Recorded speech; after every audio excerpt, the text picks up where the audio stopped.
कदम निरंतर चलते जिनके श्रम जिनका अविराम है, कदम निरंतर चलते जिनके श्रम जिनका अविराम है, विजय सुनिश्चित होती उनकी, घोषित यह परिणाम है, घोषित यह परिणाम है। So hello and welcome to the divine word of education. I am your mentor Kartikeya Shukla.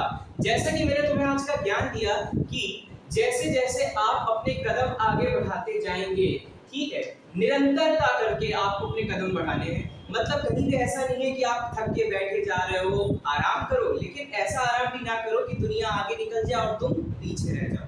Life is the race, कहा जाता है ना 3 इडियट्स मूवी में, life is the race, if you don't run fast you will lose. ठीक उसी तरह से हमारा चैप्टर भी कुछ इसी से रिलेटेड हो रहा है। ठीक है, आप खुद देखिए, एक स्पर्म जो होता है वो कितने सारे स्पर्म से दौड़ लगाता है केवल अपनी लाइफ को आगे बढ़ाने के लिए। सो आप लोग भी एक लाइफ बने हो, ठीक, वो फर्स्ट रेस आपने जीती है। सो ये जो आगे आपके लाइफ में जो हर्डल्स आ रहे हैं, इसको जंप, लॉन्ग जंप लगा करके हमें पार करना है और तब तक नहीं रुकना है जब तक हमको हमारा लक्ष्य प्राप्त न हो जाए। So this is all for today. So let's start our today's chapter lecture number 2, human reproduction में हमने लास्ट लेक्चर में पढ़ा था कि रिप्रोडक्शन में कौन कौन से प्रोसेस होते हैं और मेल रिप्रोडक्टिव ऑर्गन जो होता है उसमें क्या क्या चीजें हो रही हैं, कितने पार्ट्स हो रहे हैं मेल रिप्रोडक्टिव ऑर्गन में, वो सब चीज हमने पढ़ ली थी। अब हम आज जो स्टार्ट करने वाले हैं वो है हमारा आज का न्यू टॉपिक।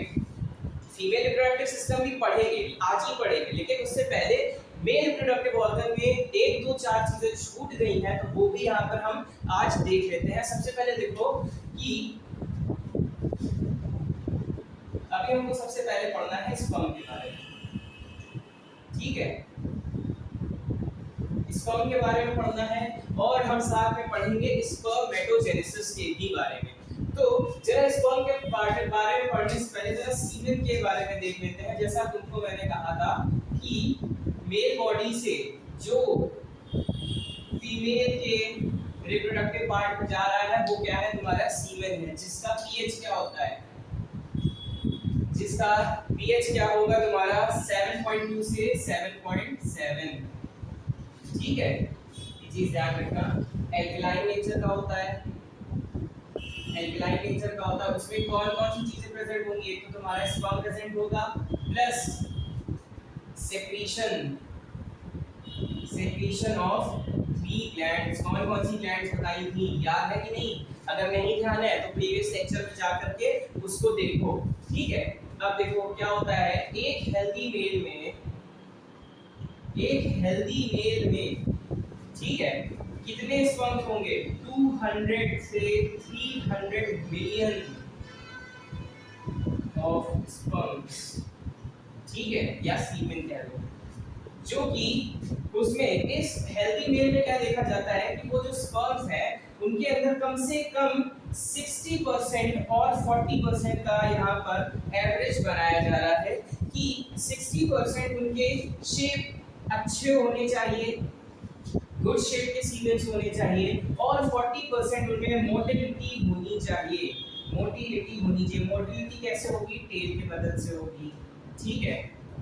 बहुत सारे स्पर्म अपने आप को फर्टिलाइज इसीलिए नहीं कर पाते हैं, क्यों? क्योंकि वो मोटाइल नहीं होते, ठीक है। सो ये क्या होती है, जब हम अब रिप्रोडक्टिव हेल्थ में जाएंगे तो रिप्रोडक्टिव हेल्थ में हम लोग कुछ डेफिशिएंसीज पढ़ने वाले हैं, या कुछ कह लो कुछ डिसीज ऐसे पढ़ने वाले हैं, या अनफर्टाइल कंडीशंस ऐसी पढ़ने वाले हैं जिसमें ये मोटिलिटी और या फिर लो स्पर्म काउंट के केसेस भी मिलते हैं, ऑलिगोस्पर्मी जिसे कहते हैं, लो स्पर्म काउंट के केसेस भी मिलते हैं।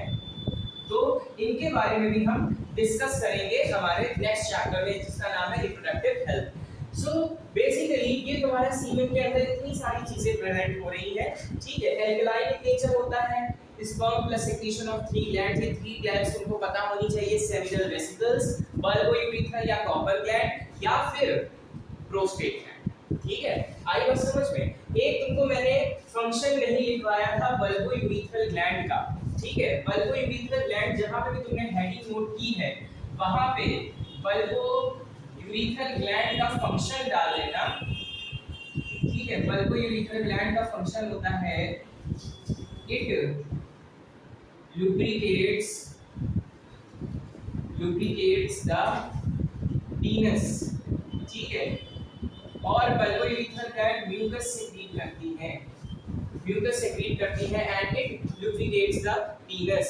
सो इतना समझ में आया तुमको बल्बोयूरेथ्रल ग्लैंड का फंक्शन। जहां पे तुमने बल्बोयूरेथ्रल ग्लैंड हेडिंग डाली होगी वहां पे ये नोट कर लेना। आई बात समझ में? अब हम चलते हैं हमारे स्पर्म की तरफ और हम स्पर्म का एक वेल लेबल्ड डायग्राम बना करके स्पर्म को समझेंगे कि स्पर्म क्या होता है, इसके क्या फंक्शंस हैं। ठीक, तो देखो स्पर्म में सबसे पहले क्या चीज होगी, let's draw a very well labelled diagram.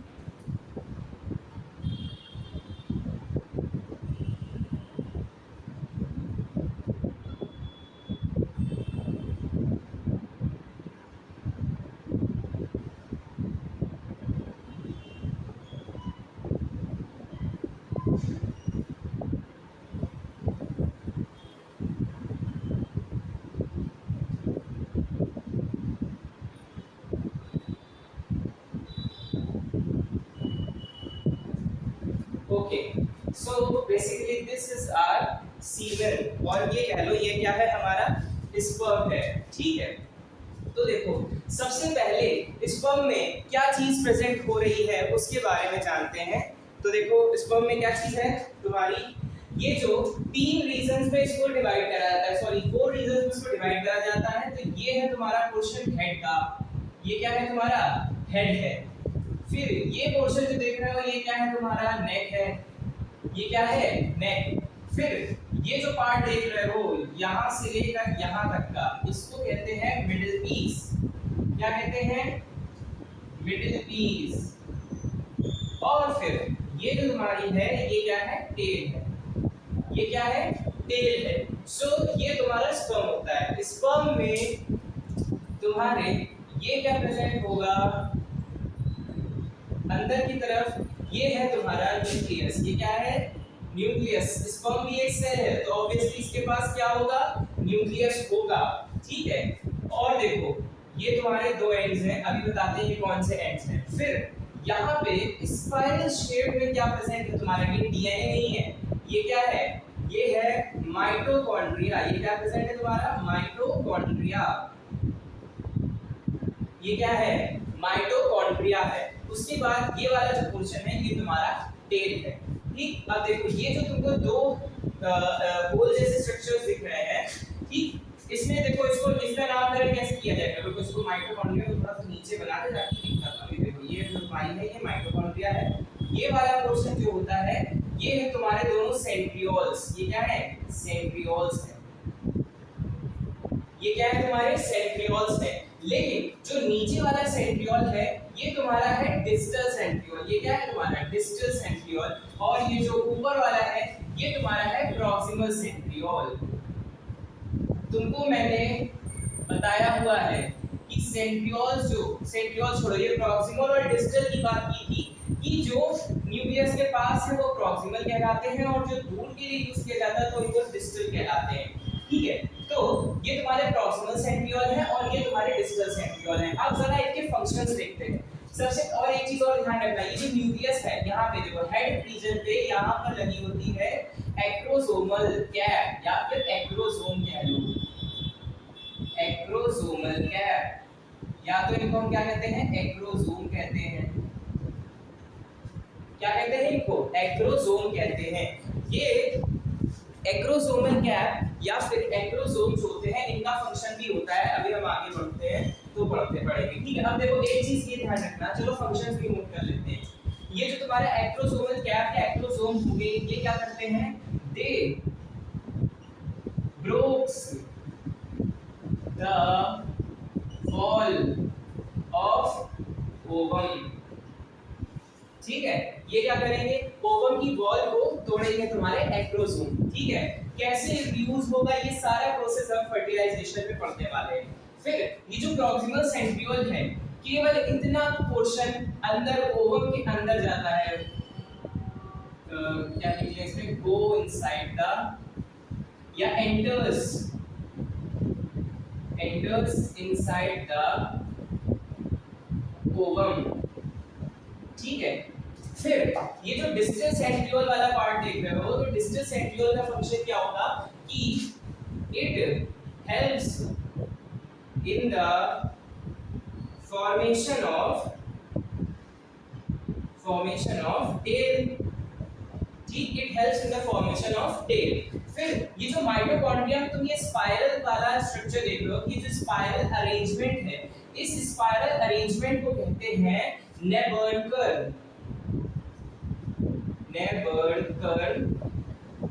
Arrangement, ठीक है। Spiral arrangement of mitochondria is known as, या फिर कह लो is termed as Nebenkern arrangement, क्योंकि नेबर्नकर्न साइंटिस्ट ने इसको खोजा था, डिस्कवर किया था।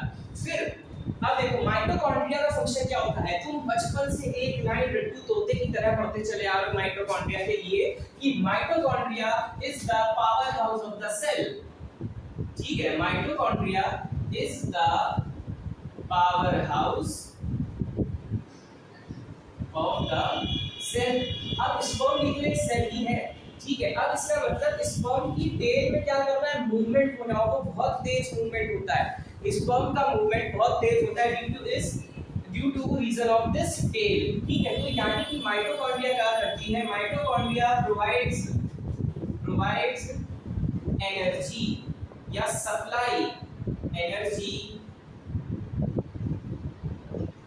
टू टेल फॉर मूवमेंट, और टेल का फंक्शन तुमको पता है, मूवमेंट ऑफ स्पर्म, आई बात समझ में। सो ये होता है एक कंप्लीट ह्यूमन स्पर्म का स्ट्रक्चर। ये क्या है, ह्यूमन स्पर्म का स्ट्रक्चर है इन मेल्स, ऑब्वियसली मेल्स, ठीक है। अब देखो होता क्या है कि तुमको मैंने ये बताया था कि कुछ चीजें मेल्स में eight a time of puberty आती है, ये नोट कर लो स्ट्रक्चर, जहां कहीं भी डाउट हो तो पूछ लेना। अब देखते हैं जरा changement in male at a time of puberty, ठीक है।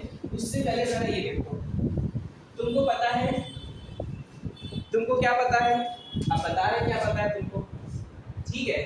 क्या चीज प्रेजेंट होती, तुमने हाइपोथैलेमस का नाम सुना है, हाइपोथैलेमस पता है क्या होता है, वेरी गुड, अगर पता है अच्छी बात है। हाइपोथैलेमस क्या करेगा मेल्स में, ये सारा प्रोस्पेक्टिव हम मेल्स में स्टडी कर रहे हैं, ठीक है। हाइपोथैलेमस क्या करेगा, हाइपोथैलेमस रिलीजेस GnRH, यानी कि gonadotropin releasing हार्मोन, जिसको हम कहते हैं GnRH, ठीक है। Hypothalamus releases gonadotropin releasing hormone which activates or which gives signals to our pituitary gland। अब देखो यहां से कहानी क्या आने वाली है, पिट्यूटरी ग्लैंड जो होगी वो क्या सेक्रीट करेगी, पिट्यूटरी ग्लैंड सेक्रीट्स टू हार्मोन्स, ठीक है। कौन कौन से, क्या बताया था, FSH फॉलिकुलर स्टिमुलेटिंग हार्मोन्स और LH यानी luteinizing hormone, follicular stimulating hormone और ल्यूटिनाइजिंग हार्मोन, ठीक। तो फॉलिकुलर स्टिमुलेटिंग हार्मोन कहां से आएगा, सर्टोली सेल्स और ये लेडी सेल, ठीक है, लेडी सेल। अब देखो लेडी सेल का मैंने तुमको क्या बताया था, लेडी सेल का काम क्या होता है, एंड्रोजन को बढ़ाना, यानी कि टेस्टोस्टेरोन, ये मेल सेक्स हार्मोन है, टेस्टोस्टेरोन, ठीक है। टेस्टोस्टेरोन जो होता है वो मेल सेक्स हार्मोन या फिर मेल आइडेंटिफायर हार्मोन कहलाता है, ठीक। टेस्टोस्टेरोन के रोल्स अभी हम देखते हैं कौन कौन से, कितने, एक नहीं कई रोल प्ले करता है, ठीक। सो बेसिकली ये तुम्हारा एक पूरा हार्मोनल स्ट्रक्चर है कि कौन कौन सी चीजें आ रही हैं। अब देखो eight a time of puberty, ठीक है, क्या बोला मैंने, eight a time of puberty in males testosterone active होगा, अच्छी बात है, हो गया टेस्टोस्टेरोन एक्टिवेट, टेस्टोस्टेरोन, ठीक है। टेस्टोस्टेरोन के रोल क्या क्या होंगे, नंबर 1 टेस्टोस्टेरोन क्या करेगा, सबसे पहले तो टेस्टोस्टेरोन जो होगा वो तुम्हारी जो वॉइस होती है, deep voice, results in the deep voice of males, ठीक है, यानी वोकल कॉर्ड्स जो हो रहे हैं हमारे, ठीक। फिर थिक स्किन, थिक स्किन, और क्या आते हैं मेल में चेंजेस, मेल में चेंजेस आते हैं तुम्हारे स्पर्म का फॉर्मेशन भी होगा तुम्हारे टेस्टोस्टेरोन में, यानी कि eight a time of puberty sperm formation, ठीक। प्यूबर्टी से पहले स्पर्म का फॉर्मेशन नहीं होता है। नंबर 4 और क्या चीज आई, मसल बिल्डिंग, ठीक। और क्या चीज आई, और सोचो, हार्शनेस, स्किन भी थिक होती है, हार्श हो जाती है, वॉइस भी कैसी होती है, और नंबर 6 बियर्ड एंड माउस्टैच, दाढ़ी मूंछ आना, माउस्टैच डेवलपमेंट,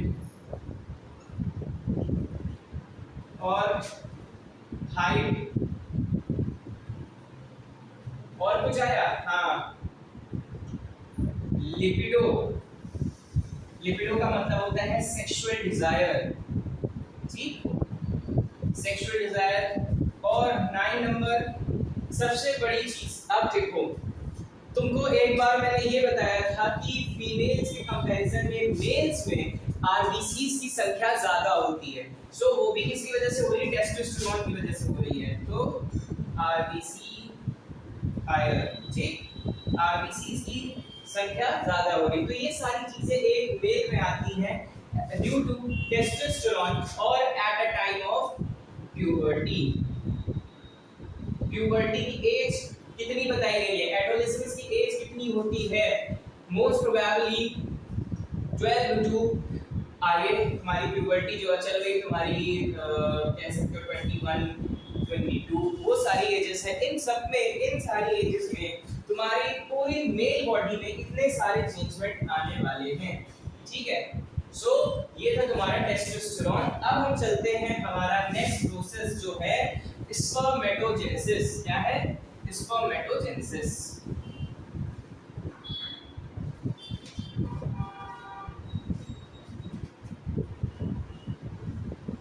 यानी कि स्पर्म का फॉर्मेशन कैसे हो रहा है मेल बॉडी में, स्पर्मेटोजेनेसिस।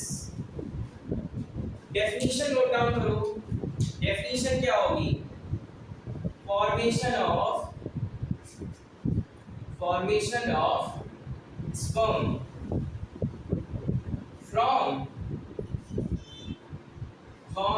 क्या है तुम्हारा, स्पर्मेटोगोनिया। जब हमने रिप्रोडक्शन इन फ्लावरिंग प्लांट पढ़ा था तो हमने आपको बताया था कि मेल गैमेट का फॉर्मेशन कहां पे भी हो रहा है, तो उसको हमने नाम दिया था माइक्रोस्पोरोजेनेसिस एंड माइक्रोगैमेटोजेनेसिस, ठीक है। लेकिन यहाँ पे स्पर्मेटोजेनेसिस ही हो रही है, कैसे हो रही है अब हम समझने वाले हैं, ठीक है। तुमको मैंने बताया कि टेस्टिस में 2 सेल्स हो रही हैं, एक तो हो रही तुम्हारी कौन सी सेल, एक तुम्हारी हो रही है स्पर्मेटोगोनिया और दूसरी सर्टोली सेल्स। अब देखो स्पर्मेटोगोनिया से ही स्टार्टिंग होने वाली है, कैसे, suppose that is my 4 spermatogonia है, ठीक है, इनका नेचर कैसा है, 2n, वेरी गुड, ठीक है, हैप्लॉइड है, सॉरी डिप्लॉइड है ये। अब देखो इसमें कितने क्रोमोसोम्स प्रेजेंट होंगे, इसमें यानी कि 46 क्रोमोसोम्स हैं, इसमें क्या है 46 क्रोमोसोम्स हैं, 46 क्रोमोसोम्स के साथ साथ इसमें यानी अगर 46 क्रोमोसोम्स को तुम ब्रेक डाउन करो तो यानी कि 44 तुम्हारे ऑटोसोम्स हैं और 2 तुम्हारे सेक्स क्रोमोसोम्स हैं जिनको कहते हैं X एंड Y, यही तुम्हारे सेक्स क्रोमोसोम्स हैं मेल में, और फीमेल में क्या हो जाते हैं XX होते हैं फीमेल में, ठीक है, फीमेल में कैसे होते हैं XX होते हैं, तो 46 क्रोमोसोम्स तुम्हारे ये हैं। यानी कि अगर तुम कोई भी एक उठा लो, जैसे मान लो हमने ये वाली उठा ली, ठीक है, ये वाली उठा ली, तो यानी कि ये क्या रहेगा 46 क्रोमोसोम्स इसमें रहने वाले हैं, 46 क्रोमोसोम है, और अगर आगे ये माइटोसिस होगा इसमें तो ये क्या बना लेगी ये भी कैसी होगी 2n होने वाली है। ये कैसी कंडीशन होने वाली है तुम्हारी 2n कंडीशन होने वाली है। इसको हम नाम देते हैं प्राइमरी स्पर्मेटोसाइट। क्या कहते हैं? Primary spermatocyte. प्राइमरी स्पर्मेटोसाइट ये क्या साइट क्या हुआ इसमें माइटोसिस हुआ। ठीक है, माइटोसिस होने के बाद ये हमारा क्या हो गया प्राइमरी स्पर्मेटोसाइट का फॉर्मेशन हो गया। ठीक है, माइटोसिस के बाद यहाँ पर ये माइटोसिस ऊपर वाले में होगा। माइटोसिस कहाँ होगा ऊपर वाले में, नीचे वाले में ये होगा 1 मियोसिस 1 सॉरी ऐसे देखो मियोसिस 1। मियोसिस अपने आप में ही 2 स्टेप प्रोसीजर है, याद आया कि नहीं? तो मियोसिस 1 क्या था? मियोसिस 1 से क्या हो रहा है तुम्हारा प्राइमरी स्पर्मेटोसाइट का फॉर्मेशन हो रहा है, जो कैसा होगा डिप्लॉयड इन नेचर होगा। जो कैसा होगा डिप्लॉयड होगा। फिर आगे बढ़े, आगे बढ़ने के बाद ये इसने 2 सेल्स बनाए। इसने क्या किया 2 सेल्स बनाए। इनको क्या नाम दिया गया? इनको नाम दिया जाएगा सेकेंडरी स्पर्मेटोसाइट। इनको क्या नाम दिया जाएगा सेकेंडरी स्पर्मेटोसाइट। ठीक, सेकेंडरी स्पर्मेटोसाइट। अब देखो 2n से ये अब ब्रेक होगा, यानी कि n प्लस एक ये तो तुम्हारा हैप्लॉइड कंडीशन ये हो जाएगी और एक ये कैसी हो जाएगी ये हैप्लॉइड कंडीशन हो जाएगी। यानी कि इसमें कितने क्रोमोसोम्स आने वाले हैं 23 प्लस या तो यहाँ पर x क्रोमोसोम आएगा और यहाँ पे क्या आ जाएगा 23 प्लस y। ठीक है, या तो मेल जाएगा या तो कैसा जाएगा फीमेल जाने वाला है। अगर y क्रोमोसोम से आगे चल के y क्रोमोसोम वाला स्पर्म जो होगा वो फ्यूज हो जाएगा, तो यानी कि मेल मतलब बॉय होने वाला है, और x क्रोमोसोम अगर फ्यूज हो जाएगा तो यानी कि गर्ल चाइल्ड आने वाली है। ठीक, फिर देखो यहाँ के बाद सेकेंडरी स्पर्मेटोसाइट्स का फॉर्मेशन होने के बाद अब यहाँ से होगा तुम्हारा मियोसिस सेकंड। आगे क्या होगा तुम्हारा मियोसिस सेकंड। आगे क्या होने वाला है तुम्हारा मियोसिस सेकंड। ठीक है, कौन कौन सी चीजें बनी 1 2 3 4। ठीक है, यहाँ क्या बन गए तुम्हारे मियोसिस सेकंड बन गए।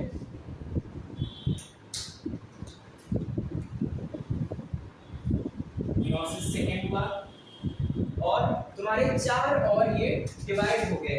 ठीक, 2 के पास x क्रोमोसोम रहेंगे, 2 के पास कैसे क्रोमोसोम रहने वाले हैं y क्रोमोसोम रहने वाली, यानी 23 plus x 23 plus x 23 plus y 23 plus y।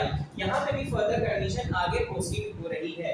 इनको कहा जाता है, इनको क्या कहा जा रहा है स्पर्मेटिड्स। क्या कहा जा रहा है स्पर्मेटिड्स। नाम चेंज हो गया, ध्यान रखना। इनको क्या कहा गया स्पर्मेटिड्स कहा गया। ठीक, अब ये स्पर्मेटिड जो होंगे ये पहुंचेंगे सर्टोनी सेल्स के पास। ये कहां पहुंचेंगे सर्टोनी सेल्स के पास पहुंचेंगे। अब देखो चलो इनको भी पहुंचा देते हैं सर्टोनी सेल्स के पास। जब ये सर्टोनी सेल्स के पास पहुंच जाएंगे तो क्या होगा कि सर्टोनी सेल्स का मेन फंक्शन क्या करती, वो इनको क्या करेगी नरिशमेंट देगी। वो क्या करेगी नरिशमेंट देगी, और इस प्रोसेस को कहते हैं, ठीक, इस प्रोसेस को कहते हैं तुम्हारा मियोसिस सेकंड के माध्यम से यहाँ पे एडिशन हो रहा है। फिर देखो स्पर्मेटिड्स कहाँ पहुंचे सर्टोनी सेल्स के पास। स्पर्मेटिड्स गोस टू, स्पर्मेटिड्स पहुंचेंगे सर्टोनी सेल्स के पास। सर्टोनी सेल्स क्या करेगी nourishes the sperm, nourishes the spermatids sorry. अब देखो फिर ये स्पर्मेटिड्स से आगे बढ़ करके क्या बना लेंगे, ये बना लेंगे स्पर्म। ठीक, ये सब कहाँ होगा सर्टोनी सेल्स में होगा। ठीक, the process of formation of, ध्यान से सुनना क्या बोल रहे हैं, the process of formation of sperm from spermatids. ठीक, स्पर्म फ्रॉम स्पर्मेटिड्स क्या कहलाता है तुम्हारा स्पर्मियोजेनेसिस कहलाता है। स्पर्मियोजेनेसिस यानी कि formation of sperm, formation of sperm from किससे, किससे हो रहा है स्पर्मेटिड्स से हो रहा है। किससे हो रहा है स्पर्मेटिड्स से हो रहा है। अब देखो स्पर्म से बन गई ये। अब देखो स्पर्म अभी भी कहाँ है लेकिन सर्टोनी सेल्स के पास है। स्पर्म अभी भी कहाँ है सर्टोली सेल्स के पास है। अब ये स्पर्म क्या करेंगे, ये स्पर्म सर्टोली सेल्स से हटेंगे, ठीक, उसको कहते हैं स्पर्मिएशन। क्या कहते हैं, स्पर्मिएशन। स्पर्मिएशन क्या हुआ, removal of sperm from Sertoli cells। Sertoli cells से तुम्हारा स्पर्म क्या करेगा, हटेगा, उसको क्या कहते हैं, स्पर्मिएशन कहते हैं। और हेंस तुम्हारा स्पर्म का फॉर्मेशन हो गया, हेंस तुम्हारा स्पर्म का फॉर्मेशन हो गया, ठीक।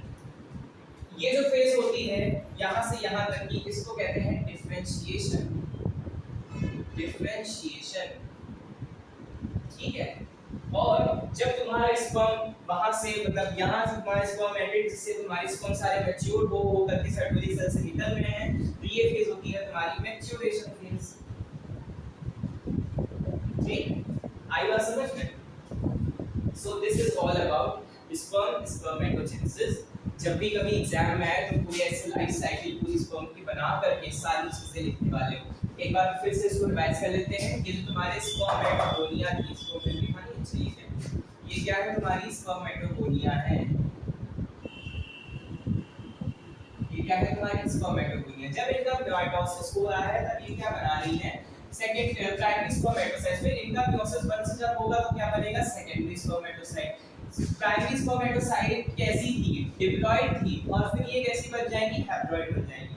मियोसिस 2 हुआ, स्पर्मेटिड्स का फॉर्मेशन हुआ। फिर स्पर्मेटिड्स क्या करेंगे, स्पर्म का फॉर्मेशन करेंगे। कैसे करेंगे स्पर्मेटिड्स, सबसे पहले सर्टोली सेल्स के पास जाकर के चिपकेंगे, ठीक। सर्टोली सेल्स इनको नरिशमेंट प्रोवाइड करेगी, ठीक। नरिशमेंट प्रोवाइड करने के बाद स्पर्मियोजेनेसिस होगा, यानी कि formation of sperm from spermatid. Spermatid से स्पर्म ये बन रहे हैं, तुम्हारे स्पर्म बन रहे हैं, जहां पे लिख लो क्या कहते हैं, स्पर्मियोजेनेसिस,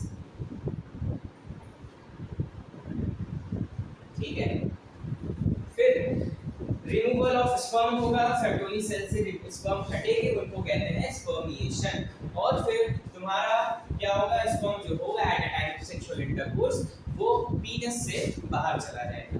आई बात समझ में। So this is all about the mail reproductive organ. अब हम बढ़ रहे हैं नेक्स्ट टॉपिक की तरफ एनसीईआरटी के according, that is your female reproductive organ, ठीक।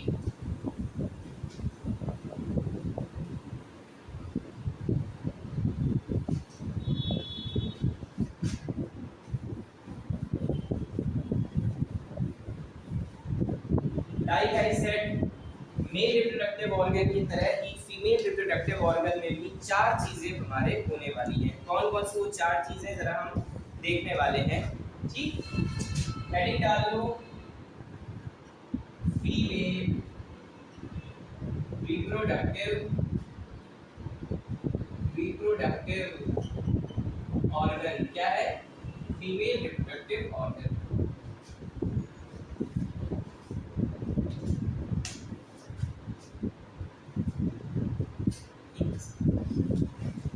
फीमेल रिप्रोडक्टिव ऑर्गन की जब बात की जा रही है तो यहाँ पे कौन कौन सी चीजें आ रही हैं, सबसे पहले वही प्राइमरी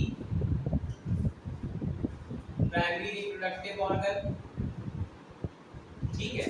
फिर यहाँ पे भी डक्ट्स आ रही हैं, फिर यहाँ पे भी तुम्हारी ग्लैंड्स होंगी, और यहाँ पे भी तुम्हारा एक्सटर्नल जेनिटेलिया होगा, एक्सटर्नल जेनिटेलिया। चलो जरा देखते हैं कौन कौन सी चीजें यहाँ पर प्रेजेंट हो रही हैं। जब प्राइमरी रिप्रोडक्टिव ऑर्गन की बात की जा रही है तो यहाँ पे बात हो रही है ओवरी की, ओवरी की बात हो रही है। डक्ट्स की जब बात की जा रही है तो यहाँ पे तुम्हारी बहुत सारी डक्ट्स हैं, जैसे फैलोपियन ट्यूब या ओविडक्ट लिख लेते हैं शॉर्ट में, ओविडक्ट। ओविडक्ट को ही फैलोपियन ट्यूब्स कहते हैं। ओविडक्ट हो गई, और कौन सी हुई तुम्हारी, यूटेरस, फिर सर्विक्स, वेजाइना, ये सब क्या है, तुम्हारी डक्ट्स हैं, ठीक। ग्लैंड्स कौन सी होगी, मैमरी ग्लैंड्स होंगी। मैमरी ग्लैंड के बारे में हमें यहाँ पे पढ़ना है। और एक्सटर्नल जेनिटेलिया तुम्हारा अल्वा है, ठीक। ये सारी चीजें तुम्हारी फीमेल रिप्रोडक्टिव ऑर्गन में होती है। Let's start with ovary. So ovary को हम जरा थोड़ा स्किप करते हैं। ओवरी को हम मेंस्ट्रुअल साइकिल जब पढ़ेंगे तब इसको अच्छे से डिस्कस करने वाले हैं। सो हम अभी स्टार्ट करते हैं एक वेल लेबल्ड डायग्राम से, फीमेल रिप्रोडक्टिव ऑर्गन के वेल लेबल्ड डायग्राम से इसको स्टार्ट करते हैं। ठीक,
ठीक है, आइए समझते हैं जरा क्या क्या चीजें इसमें होने वाली हैं। सबसे पहले तो ये तो तुम्हारे जो ये पूरा एक हमने एक स्ट्रक्चर बना लिया हमारे फीमेल रिप्रोडक्टिव ऑर्गन का। ठीक है, यहाँ पे प्रेजेंट हो रही है तुम्हारी ओवरीज। ये क्या है? तुम्हारी ओवरीज है।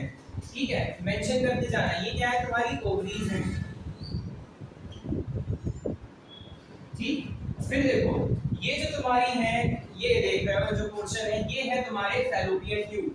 ये क्या है? ओविडक्ट या फैलोपियन ट्यूब। यहाँ पर ये जो तुमको ये फिंगर लाइक स्ट्रक्चर में जो तुमको देख रहे हैं ना, जो ऐसे ऐसे बनाए हैं मैंने। ठीक, ये क्या है? ये इसको कहते हैं फिम्बरी। क्या है ये? फिम्बरी। ये क्या है? फिम्बरी है। फिर देखो फिम्बरी से जैसे ये आगे बढ़े, सबसे पहले तुम्हारे ये जो फैलोपियन ट्यूब है ये 3 पार्ट्स में डिवाइड है। फैलोपियन ट्यूब कितने पार्ट में डिवाइड है? 3 पार्ट्स में। ये है तुम्हारा इनफंडिबुलम, इनफंडिबुलम, इनफंडिबुलम। फिर ये है तुम्हारा, ठीक, ये है तुम्हारी साइट ऑफ फर्टिलाइजेशन, एम्पुला, यहीं पे फर्टिलाइजेशन होता है। ठीक है, और ये तुम्हारा क्या है? इस्थमस। ये तीनों क्या है? तुम्हारे ओविडक्ट के पार्ट में, यानी फैलोपियन ट्यूब्स। ठीक, ये क्या है? तुम्हारे फैलोपियन ट्यूब है, इधर भी बना दो ओविडक्ट। तो ओविडक्ट यानी फैलोपियन ट्यूब से कितने कितने पार्ट हो गए तुम्हारे? Isthmus, ampulla and infundibulum. फिर ये जो तुम सोलन पार्ट देख रहे हो इसको कहते हैं फंडस। ये क्या है? Fundus. All this portion inside, ये है तुम्हारा यूट्रस। ये क्या है? यूट्रस है, गर्भाशय। ठीक है, गर्भाशय, बच्चेदानी इसी को कहते हैं। ठीक, फिर नीचे की तरफ तुम्हारे प्रेजेंट होंगे, ये होगा तुम्हारा सर्विक्स, और फिर ये है वेजाइना। ठीक है, वेजाइना में भी यहाँ पे कवरेज जो ऐसे फिंगर लाइक स्ट्रक्चर प्रेजेंट होते हैं, इसको कहते हैं रूज। ठीक, so basically this is your complete structure for a female reproductive organ. ठीक, क्या क्या चीजें बता दी तुमको? वेजाइना, सर्विक्स, ओवरीज, दो ओवरी है देखा। ठीक, fimbriae, infundibulum, ampulla, isthmus, fundus, uterus. ठीक, अब देखो ये जो यूट्रस है, यूट्रस में भी 3 लेयर्स होती हैं। ठीक, वो कौन कौन सी होती हैं वो पूरा हम अभी बताएंगे तुमको थोड़ी देर में। रुक जाओ, ओविडक्ट के बारे में बात कर ली, तुमको इस्थमस बता दिया। देखो यहाँ पे ये बना देते हैं। ठीक, इनफंडिबुलम होगा, इनफंडिबुलम, और फिर क्या है? एम्पुला और इस्थमस। ठीक है, ये जो इनफंडिबुलम और एम्पुला है, सॉरी इस्थमस है, ये दोनों तो एक पाथवे का काम करेंगे। ये दोनों क्या करेंगे? एक पाथवे का काम करेंगे। इसके लिए जाइगोट के लिए। इनफंडिबुलम किसके लिए काम कर रहा है? इनफंडिबुलम ओवम के पाथवे के लिए काम कर रहा है, और इस्थमस किसके लिए काम कर रहा है? जाइगोट के लिए काम कर रहा है। ठीक, लेकिन ये जो बीच में एम्पुला वहां से बैठे हैं, यहाँ पे क्या चीज हो रही है, सारा खेल तो यहीं पे हो रहा है, site of fertilization, site of fertilization. अभी तक तुम लोग ये पढ़ते चले आ रहे हो 10th तक कि फर्टिलाइजेशन कहाँ हो रहा है, फैलोपियन ट्यूब में हो रहा है, लेकिन अब तुम आंसर दोगे कि what is the site of fertilisation, तो ampullar region of Fallopian tube is the site of fertilisation. Fertilisation कहाँ हो रहा है, एम्पुला में हो रहा है। अब तुम इससे मतलब समझे, यानी कि जो स्पर्म होगा, स्पर्म को यहाँ से एंट्री मारते हुए आधे स्पर्म्स इधर की तरफ जाएंगे, क्योंकि पता नहीं है ना कि कौन सी ओवरी से किस टाइम पे ओवम रिलीज हो रहा है, ठीक। सो आधे स्पर्म इधर चले जाएंगे और आधे स्पर्म उधर चले जाएंगे। मान लो कि एम्पुलर रीजन, मान लो चलो जैसे मान लो इस ओवरी ने यहाँ से ओवम रिलीज कर दिया, तो ये आगे बढ़ती जाएगी, बढ़ते बढ़ते बढ़ते बढ़ते फंडिकुलम तक पहुंचेगी, फंडिकुलम के बाद यहाँ पे एम्पुला पर आ जाएगी। फिर जो तुम्हारा स्पर्म होगा, स्पर्म यहाँ से ट्रैवल करते करते यहाँ पर आएगा, ठीक। जो स्पर्म सबसे पहले एम्पुलर रीजन पे अटैच होकर के एम्पुलर रीजन पे पहुंच जाएगा ओवम के ही टाइम पे, ठीक। जैसे मैंने तुमको सेक्सुअल रिप्रोडक्शन में फ्लावरिंग पार्ट्स में बताया था ना कि टाइमिंग इक्वल होनी चाहिए पॉलन के रिलीज की और फ्लावर के ओपनिंग की, ठीक है। तो उसी हिसाब से स्पर्म भी तभी पहुंचना चाहिए जब यहाँ पर एट अ टाइम पे एम्पुला प्रेजेंट हो, ठीक। It is the reason that all sexual intercourse are not result in pregnancy. It is the reason behind this that all sexual intercourse not result in the pregnancy. So ये चीज का ध्यान रखना कि ampullar region पे ही जब एक साथ ओवम आएगा और एक साथ स्पर्म आएगा तभी फर्टिलाइजेशन होना पॉसिबल है और तभी प्रेगनेंसी के भी चांसेस हैं। So ये तुम्हारा स्ट्रक्चर था फीमेल रिप्रोडक्टिव ऑर्गन का। अब जरा एक यूट्रस का स्ट्रक्चर देखते हैं।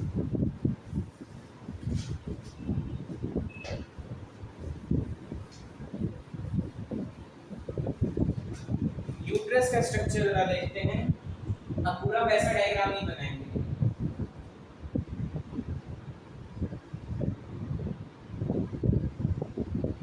ठीक है। देखो ये जो तुम्हारी बाहर वाली लेयर दिख रही है, 3 लेयर्स होती हैं यूट्रस के पास। एक ये हो गई, एक ये तुम्हारी अंदर वाली हो गई और एक सबसे अंदर वाली बना लेते हैं। ये जो ऐसी वाली लेयर बनाई थी, ठीक। तो ये 3 लेयर्स होती हैं। अंदर वाली को कहते हैं एंडोमेट्रियम, एंडोमेट्रियम। बीच वाली को कहते हैं मायोमेट्रियम। क्या कहते हैं, मायोमेट्रियम। मेट्रियम वर्ड यूट्रस के लिए आ रहा है, मेट्रियम वर्ड किसके लिए आ रहा है यहाँ पे, यूट्रस के लिए, ठीक। और बाहर वाली होती है पेरीमेट्रियम। ये तुम्हारा कौन सा क्वेश्चन है जो ऊपर ऊपर देख रहे हो, फंडस। सॉलिड क्वेश्चन क्या है तुम्हारा, फंडस। अब देखो पेरीमेट्रियम और मायोमेट्रियम ये तो चलो प्रोटेक्शन के लिए काम कर रहे हैं, लेकिन endometrium is very important layer for female reproductive organ या कह लो यूट्रस के लिए। क्यों, क्योंकि एंडोमेट्रियम जो होती है वो समय समय पर टूटती रहती है। एंडोमेट्रियम जो होगी वो समय समय पर टूटती रहती है और ये कैसी लेयर होती है, मस्कुलर लेयर होती है। कैसी लेयर होती है, मस्कुलर लेयर होती है, मस्कुलर लेयर होती है, ठीक। अब देखो एंडोमेट्रियम जो होगी जब ये शेड हो जाएगी पूरी तरह से, तभी फीमेल्स को पीरियड्स होते हैं। क्या होते हैं, पीरियड्स, ठीक है। मेंस्ट्रुअल साइकिल में हम ये चीज डिस्कस करने वाले हैं, तो अभी इसको यहीं पे समझ लो कि 3 लेयर्स होंगी एंडोमेट्रियम की ही ब्रेकडाउन से और फिर बन भी जाती है। पूरा 1 महीने का मेंस्ट्रुअल साइकिल होता है, ये ध्यान रखना। मेंस्ट्रुअल साइकिल जो होगी पूरे 1 महीने की होगी। शुरुआत के 1 से 5 दिन तक ये जो लेयर होती है ये टूट जाती है, जिसमें फीमेल्स को पीरियड्स होंगे। उसके बाद फिर 6 टू लेकर के 28 डेज में ये कंप्लीटली मैच्योर फिर से फॉर्म हो जाती है, ठीक है। इसके बारे में हम पढ़ेंगे मेंस्ट्रुअल साइकिल में। अब यहाँ से इतना देखने के बाद तुमको मैंने ये बताया था कि सर्विक्स जो प्रेजेंट होगा, सर्विक्स और वजाइना को, सर्विक्स प्लस वजाइना को टुगेदर कहा जाता है birth canal. Eight a time of birth, eight a time of delivery, ये दोनों क्या करेंगी, ये दोनों एक्सटेंड हो जाती हैं, ये दोनों एक्सटेंड हो जाएंगी, एक्सपैंड कर लेंगी अपने आप को और सेफली और नॉर्मल डिलीवरी हो जाएगी। अब देखो वेजाइना वाला जो पोर्शन है उसमें भी बहुत सी चीजें प्रेजेंट होती है, एक बार वो स्ट्रक्चर भी हम बना करके देख लेते हैं, ठीक है। ये वाला भी लेने जा रहे हैं, ठीक। ये जो पूरा ये फैटी स्ट्रक्चर ये जो देख रहे हो इसको कहा जाता है मॉन्स प्यूबिस। ये क्या है, मॉन्स प्यूबिस। यहाँ पे क्या चीज प्रेजेंट होगी, फैट प्रेजेंट हो रहा है, ठीक। ये स्किन है, यहाँ पे क्या है, ये बाहर से स्ट्रक्चर दिखा रहे हैं, ठीक। तो ये क्या है, फैटी स्ट्रक्चर है और यहीं पे क्या प्रेजेंट है, प्यूबिक हेयर। आगे देखते हैं।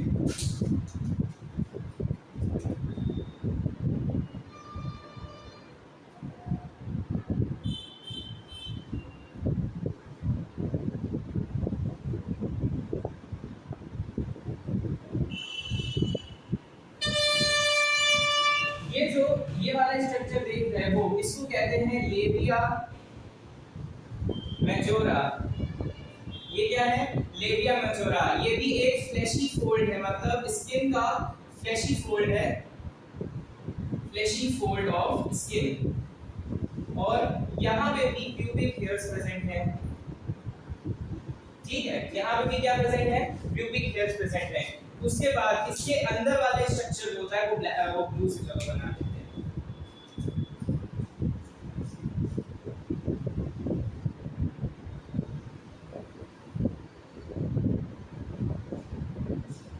ये जो है इसको कहते हैं लेबिया माइनोरा। माइनोरा से ध्यान रखो कि ये ऑब्वियसली छोटी होगी, सो ये क्या है, लेबिया माइनोरा। फिर इसके बाद जब आगे बढ़ रहे हैं तो यहाँ पे ये तुम्हारा एक एक्सटर्नल है, एक्सटर्नल स्ट्रक्चर, एक्सटर्नल जेनिटेलिया ही प्रेजेंट है, जिसको नाम दिया जाता है क्लाइटोरिस।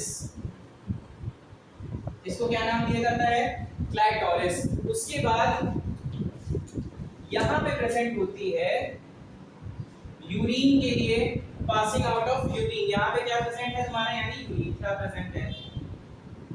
यहाँ पे क्या है, यूरिथ्रा प्रेजेंट है। यूरिथ्रा के बाद यहाँ पर तुम्हारा फीमेल में वेजाइना पोर्शन है। ये क्या है, वेजाइना। वेजाइना में ही एक फ्लैशी फोल्ड स्किन की कवरिंग या ब्लड वेसल्स की कवरिंग होती है, ऐसे करके। इसको कहा जाता है हाइमेन। ये क्या है, हाइमेन है। और यहाँ पे तुम्हारी इजेशन के लिए एनएस प्रेजेंट है, ठीक। सो दिस इज अ, ये कैसा स्ट्रक्चर है, बाहर का स्ट्रक्चर है, ठीक। सो ये तुम्हारा वेजाइनल स्ट्रक्चर पूरा कंप्लीट हो रहा है यहाँ पर, ठीक। अब देखो इसमें तुमको कुछ फंक्शन बताता है। यूरिथ्रा किसके लिए है, passing out of urine, passing out of urine, ठीक। एनएस तुमको पता है इजेशन के लिए है, एनएस किसके लिए है, इजेशन के लिए है। फिर वेजाइना जो है, वेजाइना जो है एंट्री ऑफ स्पर्म, प्लस एक फंक्शन और है डिस्चार्ज ऑफ मेंस्ट्रुएशन या पीरियड्स, ठीक। सो ये तुम्हारा एक पूरा स्ट्रक्चर होता है। अब सपोज देखो जो मैंने तुमको ये वेजाइना वाली बात बताई, अगर ये जैसे मान लो ये वेजाइना है तो वेजाइना में हाइमेन कैसे प्रेजेंट होगा, एक ब्लड लाइक स्ट्रक्चर में ऐसे प्रेजेंट होने वाला है, ठीक है।